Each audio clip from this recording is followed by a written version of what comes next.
Good afternoon, everybody. My name is Michael Misko with Misko Health Law, and I'm happy to join you today for today's Cairo Secure Growth Without Risk presentation. A couple of things I want to talk about. We're going to talk about two totally different topics, but um, only because the first really isn't going to take enough time to make it worthwhile you tuning in. And that topic is thinking about the end of the PHE, the public health emergency that was declared in response to COVID. Now, as you know, there have been a number of rule changes, most notably in telehealth, where uh, office or other outpatient evaluation management services can be reported for non-face-to-face encounters via a variety of telehealth mediums. The old rule required synchronous communication. The patient had to be in a special site, and there's all kind of licensure issues, and because of the PHE and trying to drive encounters as much as possible into a remote um, type of environment for public safety concerns, there has been an enormous number of rules, especially in the Medicare side, which has spilled over into the commercial payer realm, where a lot of exceptions to the normal rules relative to telehealth have come out. Now, everybody's getting used to this environment and billing these services this way and using appropriate modifiers and whatnot. But understand, once the public health emergency ends for federal healthcare programs, certainly all of these exceptions that CMS has granted that permit these services to occur the way they're occurring now, via relaxed medium requirements, billing regular E&M services for telehealth or telemedicine conducted services, that all goes away, and it'll go away instantly. And you need to be prepared for that. On the commercial payer side, um, there will be rule changes as well. So to the extent that commercial payers are granting exceptions to the normal rules to allow this to occur in response to the PHE, expect those rules to roll back somewhat as well. Now, on the plus side, there have been um, uh, payers are starting to recognize the value of telehealth. So I would expect a you know a continuation of some form of telehealth going forward, that is in a more relaxed environment than what existed before the PHE. But just be very mindful that the moment that PHE uh, declaration is rescinded, a lot of rules are going to change rather instantly, and you need to be prepared for that. Now, switching over to the other topic, which will carry us through the remaining 5 to 10 minutes of our presentation today, I wanted to talk about some post-payment enforcement trends that I'm seeing, as I provide representation to clients involved in post-payment audits. And this is both commercial payer as well as Medicare, TRICARE, and other Medicare Part C plans. You need to be constantly vigilant to watch your billing profile. Suspect coding patterns on the chiropractic side, uh, billing for 98942s, always going to get attention. Um, 989 splitting out extremity manipulation frequently, which I would say means more than 10% of the time, is probably going to get an alert. Anytime that you separately report manual therapy from spinal manipulation with a 59 modifier, same thing with massage. Neuromuscular reeducation is often miscoded as massage or manual therapy services, and that code gets a lot of attention.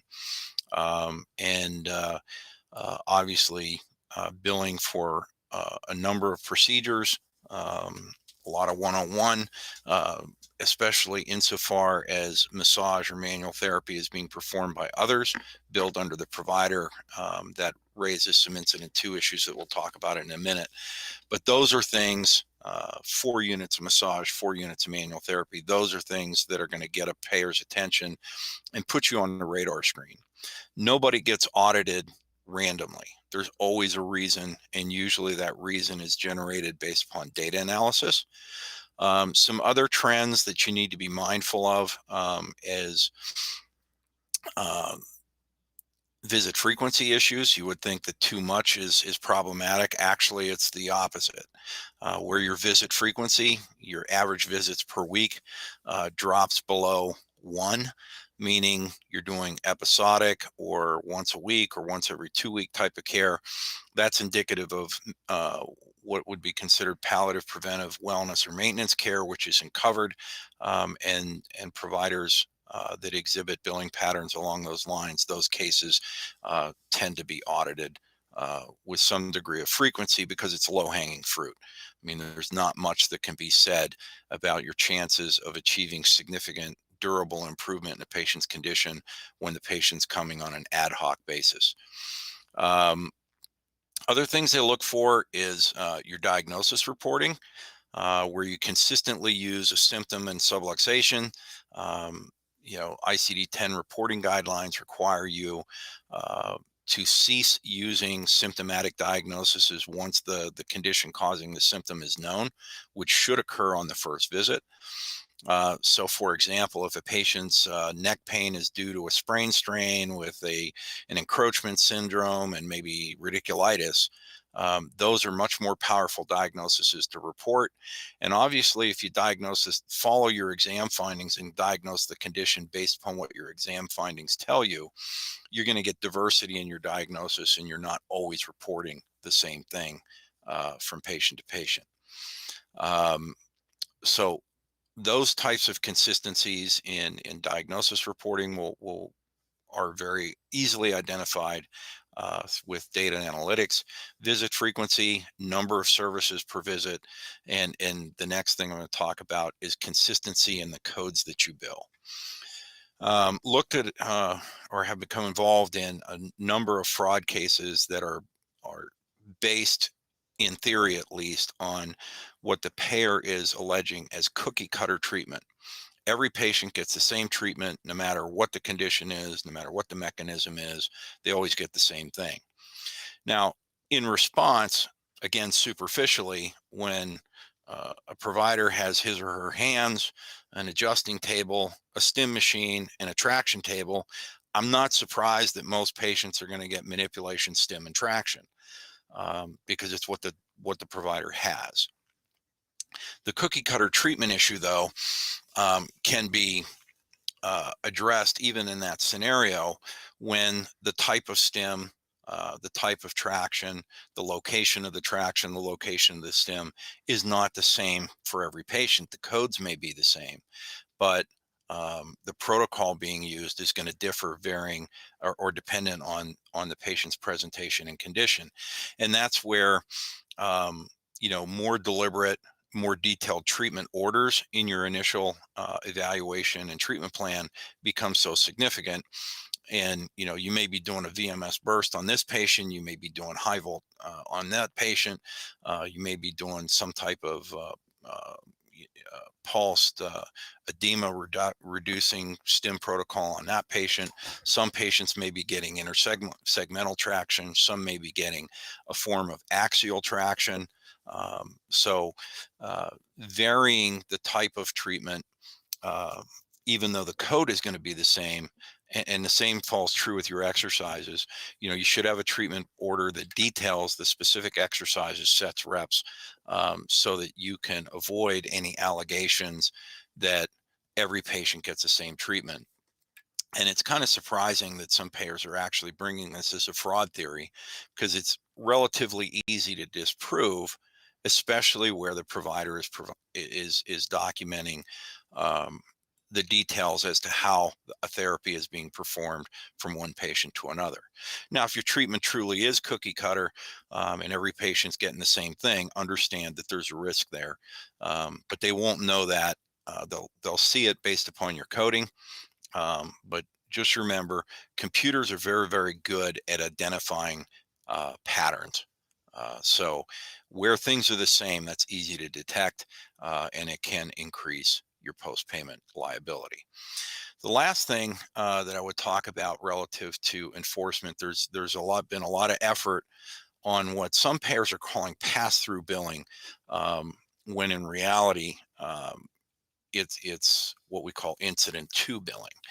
Now, what pass-through billing is if you were to delegate the performance of an entire service to somebody else and bill it under you.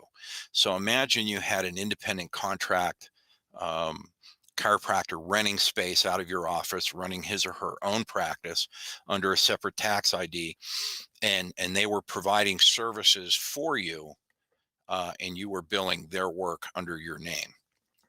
That would be an example of pass-through billing. Pass-through billing often happens with lab services, where a lab gets specimens, and because of insufficient testing capacity, they dump the specimen off onto another lab, who does all the testing work, sends the report, and the report ends up going back to the physician. But the lab that received the specimen initially does the billing, and then they pay the lab that actually did the work. That's an example of what pass-through billing is. Now, in your office, when you delegate the performance aspect of a service to a staff member or maybe an associate chiropractor or something like that, that's what we call incident to billing, where the the patient is evaluated, diagnosed, the plan of care is all that work is provided by a credentialed physician. And then, say, for example, the therapeutic modalities or maybe even some procedures, the performance aspect of that work is delegated to a staff member. And under the incident to rule, that's called an auxiliary person. And that work is billed then under the supervising chiropractor, and that chiropractor usually has to be, or physician has to be, providing direct on-premise supervision of that work. Now, in these cases, it helps a lot. Again, getting back to the detailed uh, order for the therapy services, where you can demonstrate that the ordering physician, the credentialed physician, actually wrote the order and provided all the who, what, when, where, why of how a therapy is going to be performed. If it's exercises, the specific exercises to be performed, sets, reps, whatever. And then, consistent with your licensure requirements, you delegate the performance of that therapy. So if it's a modality, an assistant is going to come in and put the pads where you tell them to put the pads. They're going to switch the knobs to where you told them to switch the knobs, and you're going to stay in the building to provide supervision. And that commonly occurs. It's not pass-through billing, but it's what's called incident to billing. Now, when you're dealing with time-based services, and you have rehab assistants or massage therapists or somebody of that nature working under your direction, as permitted by your licensure rules. Maybe they're certified chiropractic assistants. Some places they're called registered assistants. That's fine. Okay, but what happens is that when you have other people performing time-based services under you, and you bill for those services under your name and NPI, it makes you look very busy. And payers do what is called impossible day analysis. And so, for example, in an extreme sense, say you're one doc and you have 20 assistants working for you, and you're generating 20 times for 80 units an hour of rehab, or let's say manual therapy, forgetting the unbundling of manual therapy, or massage if you run a big massage therapy practice, and all of this stuff is being billed under you. You need to be extremely cautious, because that billing profile, a payer is going to look at it and they're going to say, there's no way that this one guy or gal can be doing this much service in this much time. and they make refund demands as a result. Now, with massage especially, we have to deal with the fact that while these people may be licensed massage therapists, they're not performing within the scope of their license when you're directing what they do, which means you're defining the technique, the location of performance, and it has to be related to the areas of complaint, which usually means you're not going to bill 4 units of massage, those types of things. You know, if you're going to turn a patient over to a massage therapist, either they're going to bill the services themselves or it's going to be cash. If you can't get paid without billing it under you, then if you're going to bill those services out under you, you got a couple issues. You got to document a detailed order.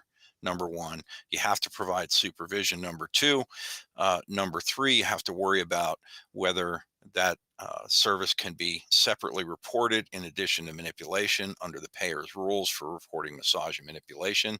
Under CCI, massage always bundles with manipulation, and it can't be unbundled for that reason.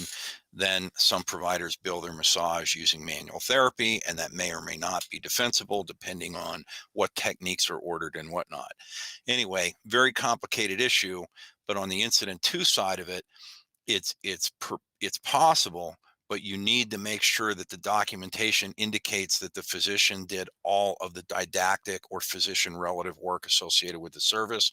The therapist went in and did what I like to call the Mike the Monkey Boy component of the work, where you tell me exactly what you want me to do, and I go in and do what you said, and I don't turn my brain on, and that way, um, the idea that it was a chiropractic service as opposed to a massage therapy service.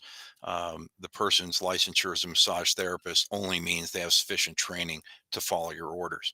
So, but I will tell you, it is a defense. It's not a defense that payers react well to. They fight pretty hard. So I would tell you, keep your massage cash. But that's an example of an incident to service and how it differs from pass through billing. But those are the issues that payers are beating providers up on. Just want you to alert on that.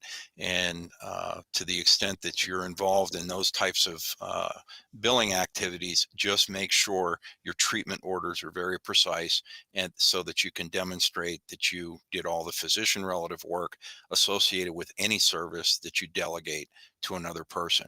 One last thing on incident two.